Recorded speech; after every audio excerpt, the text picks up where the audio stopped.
Hello everyone, welcome back to my YouTube channel. আশা করছি তোমরা সবাই খুব ভালো আছো। আমিও খুব ভালো আছি। তো সামনেই রয়েছে দুর্গাপুজো, আর পুজোর আগে কিন্তু আমাদের স্কিনের পাশাপাশি কিন্তু আমাদের হেয়ারটারও যত্ন নেওয়া খুব দরকার।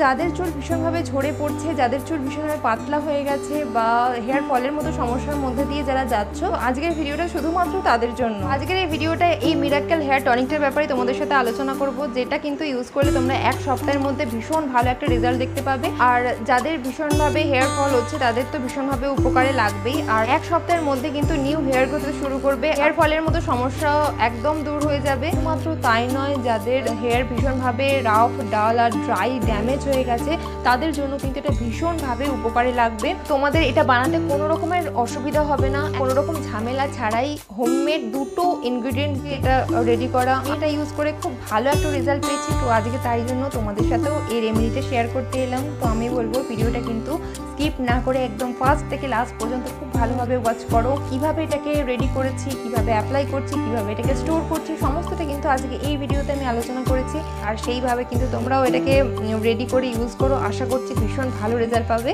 চলো বেশি কথা না বাড়িয়ে ভিডিওটা শুরু করি।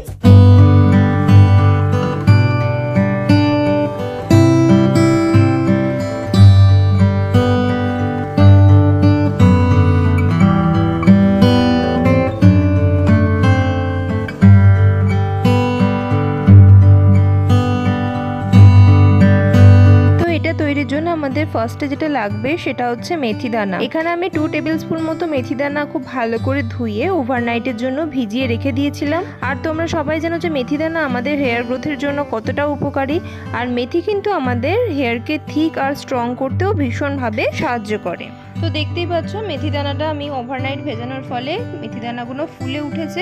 তো এবার আমি প্যানে 2 কাপ পরিমাণ জল অ্যাড করে ওভেনে বসিয়ে দিয়েছিলাম একদম হাই হিটে। তো এবার এখানে আরো একটা জিনিস এখানে অ্যাড করতে হবে, সেটা হচ্ছে রোজমেরি লিভ। তো এটা কিন্তু তোমরা ইজিলি অনলাইনে যে কোনো ওয়েবসাইটে বিভিন্ন রকম কোম্পানির পেয়ে যাবে। তো আমি এখানে গো ভেগানের যে রোজমেরি পাতাটা রয়েছে, ড্রাইড লিভসটা, তো সেটা আমি এখানে অ্যাড করেছি। তোমরা চাইলে কিন্তু যে কোনো ব্র্যান্ডের রোজমেরি পাতা এখানে ইউজ করতে পারো। তো জলটা যখন ফুটে আসবে তখন আমি এখানে ওই 2 টেবিল স্পুন মতো রোজমেরি পাতা এখানে অ্যাড করে দিয়েছি। তো এবার এটা লো টু মিডিয়াম ফ্লেমে 10 মিনিটস মতো ফুটিয়ে নেওয়ার পর এখানে ওই আগে থেকে তৈরি করে রাখা যে মেথির জলটা সেটাও আমি এখানে অ্যাড করে দেবো। আর এই ফুল প্রসেসটা কিন্তু খুব ধৈর্য নিয়ে টাইম ধরে কিন্তু এটা করতে হবে, যাতে রোজমেরি পাতার ভেতরে যে গুণাগুণটা আছে সেটা যাতে পুরোটা জলের মধ্যে মিশে যায়। তো এবার এটাকে লো টু মিডিয়াম ফ্লেমে 15 to 20 মিনিটস খুব ভালো করে ঢাকা রেখে রেখে ফোটাতে হবে, আর মাঝে মাঝে এটাকে নেড়ে দিতে হবে। আর এটা করতে করতে তোমরা নিজেরাই দেখবে যে জলের কালারটা একদম চেঞ্জ হয়ে গেছে,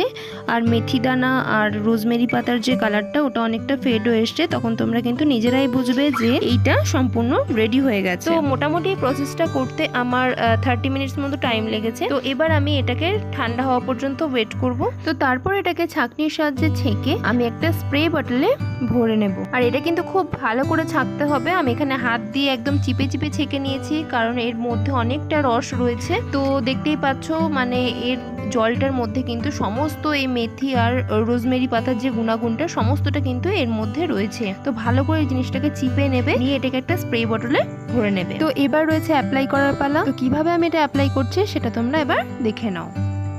তো এটাকে অ্যাপ্লাই করার আগে চুলটাকে খুব ভালো করে ডিট্যাঙ্গেল করে নিতে হবে। আর এটা করার জন্য কিন্তু এরকম উডেন কম্ব খুব ভালো ইউজ করা। তো তোমরা কিন্তু হেয়ারের জন্য এরকম উডেন কম্ব ইউজ করতে পারো। তো খুব ভালো করে আমার ট্যাঙ্গেল ফ্রি করা হয়ে গেছে। তারপর আমি এই টোনারটা নিয়ে খুব ভালো করে মাথার স্ক্যাল্পে আমি সিথি কেটে কেটে অ্যাপ্লাই করে নিচ্ছি, আর হাত দিয়ে ম্যাসাজ করে নিচ্ছি। বিশেষ করে যেখানে যেখানে চুল পাতলা হয়ে গেছে বা চুল ঝরে পড়ছে সেই সব জায়গাগুলো কিন্তু খুব ভালো করে অ্যাপ্লাই করবে। আর এটা অ্যাপ্লাই করার পরে কিন্তু চুলটাকে খোলা রেখে খুব ভালোভাবে শোকাতে হবে, তারপরে চুল বাঁধবে, যেহেতু এটা ওয়াটার বেসড। আর এটা কিন্তু তোমরা রেফ্রিজারেটরে রেখে 1 উইকের মতো ইউজ করতে পারো। চেষ্টা করবে যাতে এটা 1 সপ্তাহের মধ্যে এটা শেষ হয়, সেই বুঝেই তোমরা এটা রেডি করবে, কারণ 1 সপ্তাহের পর কিন্তু এটা জিনিসটার গুণাগুণ আর ঠিকঠাক থাকে না। তো আমি বলবো 1 সপ্তাহের মতো জিনিসটা রেডি করে তোমরা 1 সপ্তাহ ধরে ইউজ করো। প্রতিদিন রাত্রিবেলা একবার করে ইউজ করলে খুব ভালো রেজাল্ট পাবে। আর ইউজ করার 1 আওয়ার আগে রেফ্রিজারেটর থেকে বার করে নর্মাল টেম্পারেচারে আসার পরে কিন্তু এটা ইউজ করবে। আর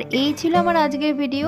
তো ভিডিওটা কেমন লাগলো অবশ্যই করে কিন্তু জানাবে। আর ভিডিওটা যদি তোমাদের হেল্পফুল মনে হয় তাহলে একটা লাইক করে দিও, আর আমার চ্যানেলটাকে কিন্তু সাবস্ক্রাইব করতে একদম ভুলবে না। দেখা হচ্ছে পরবর্তী ভিডিওতে। তো চলো এখনকার মতো বাই।